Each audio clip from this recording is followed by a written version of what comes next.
Hello kabayan! Kamusta po kayo? And as promised, gagawan ko ng video kung paano gumawa or mag-create or mag-open ng account sa PDAX.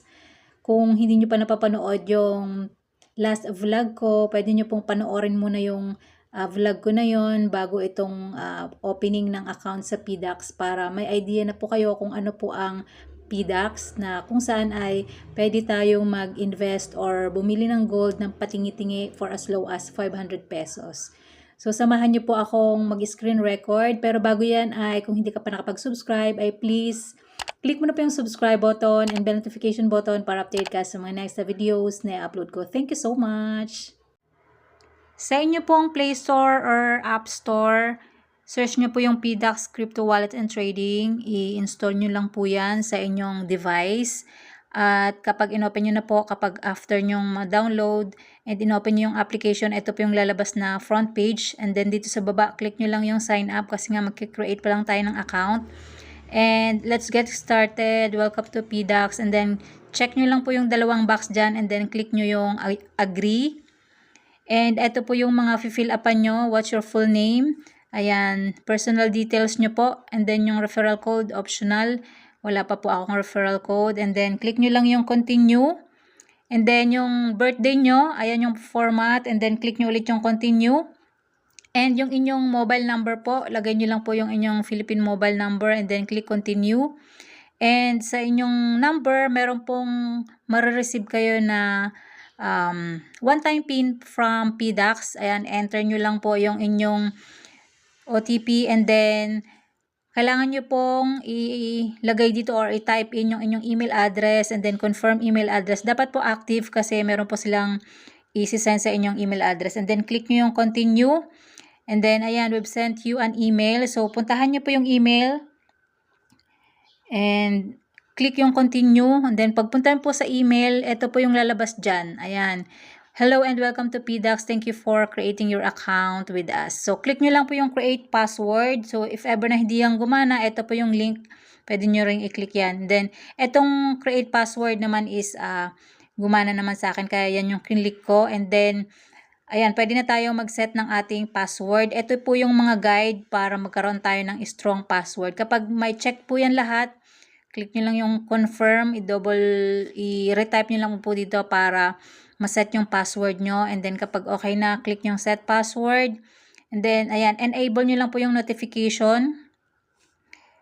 And next, pwedeng mag-set up ka ng biometric or pwedeng skip now. So, ang ginawa ko is skip now. Ayan, eto na po yung dashboard sa ating PDAX account na ating ginawa. So, kailangan po natin gawin next is mag-update tayo para ma-verify yung ating PDAX account. Click nyo lang po yung update now. And ayan, level 2 verification. Ang benefits po nito is access cash out, withdraw crypto, and then up to 1 million daily cash limit, and then start your trading journey. So, ang requirements po dito, kailangan camera at magsi-selfie and then isang valid ID. Click mo lang po yung unlock verified. And mag-fill up po kayo dito ng personal information nyo. So, yung pangalan nyo po dito at saka yung email address ay automatic na siyang lalabas kasi fill upan na natin siya kanina. So, tinakpan ko lang po yung mga personal details ko. Ayan. I-fill upan nyo lang po yung walang fill up and then click nyo yung proceed. And then, kailangan din po ng inyong address. Ayan, tinakpan ko lang din po. And then, click yung proceed. And meron po kayong sasagutan na mga ilang question. Ayan, madali lang naman po. Sagutan nyo lang, click nyo lang kung yes or no. And then, click nyo yung proceed kapag nasagutan nyo na. And then, next naman is, ayan, designated non-financial business and profession. Click nyo lang po itong yes or no. So, sagot ko dyan is no. Kasi hindi naman tayo part ng non-financial business and professional, So, basahin nyo na lang po. Then, click yung proceed kapag nasagutan nyo na. And then, sa next nito is, ayan, checkan nyo lang po yung box para sa confirmation. And then, click nyo yung proceed. And then, dito sa financial goals, ayan, pwede po kayo ditong mamili. Kasi ang pinili ko dyan is aggressive growth. And then, ito po yung pagpipilian kung conservative risk, aggressive risk, or speculative risk. Once makakapili po kayo, i-click nyo lang po kung halimbawa aggressive or conservative. And then, ayan, investment experience. Kayo na po ang bahala dyan kung ano po yung experience nyo. And then, click nyo lang po yung proceed after nyo masagutan. And ayan, mag-aano na tayo ng ID natin. So, ito po yung mga accepted ID sa PDAX. So, ang ginamit ko po dyan ay yung driver's license. Click nyo lang po yung driver's license. And then, ayan, pipicture na tayo ng ating front side. Click nyo lang po itong capture photo. And then, allow nyo lang po yung access sa camera. And, ayan, picturean nyo lang po yung inyong ID. And then, yung backside, pipicturean nyo din po. And then, after nyan, magsi-selfie na po kayo. Ayan. Proceed to capture. Ayan. Mag-selfie po kayo at automatic naman po yan. If gusto nyo retake nyo lang po. And, kailangan nyo pong i-review yung mga details nyo. So, simula po sa taas, nandyan po yung mga personal details nyo, name, address, ganyan. So, binaba ko lang, scroll down nyo lang. And then, sa pinakababa, kapag na-double check nyo na yung details nyo, kung tama lahat, click nyo lang dito yung box kung na-confirm nyo na tama yung documents at saka yung mga information. And then, click nyo lang yung submit.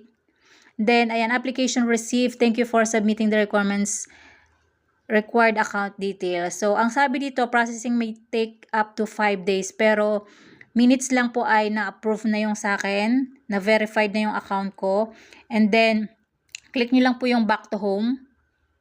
Ayan, pag-check ko rin po ng aking email ay may na-receive akong email na, ayan, verification is successful na siya. And pwede na tayo mag-cash in. And another email yung na-receive ko, ayan, congratulations. Now, at your PDAX account is verified. You're just a step away from starting your trading journey. So, pwede nyo pong panoorin yung video kung paano mag-cash in. Pero, gagawa na lang din pa ako ng video kung paano mag-cash in from GCash to PDAX. Kasi, ang ginawa ko nga po is GCash to PDAX yung pag-cash in ko dito.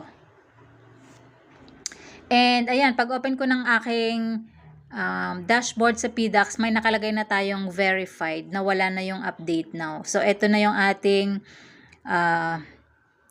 PDAX dashboard at pwede nating i-explore at after natin makapag-cash in, pwede na tayong mag-buy ng gold. So, para hindi masyadong mahaba yung ating video, ikakat ko muna dito. Gagawan ko na lang po ng bagong video kung paano mag-cash in from GCash to PDAX. So, ganyan lang po mag-open ng PDAX account. At kung hindi ka pa nakapag-subscribe, ay please click mo na po yung subscribe button and bell notification button para updated ka sa mga next videos na i-upload ko. Thank you so much! Bye!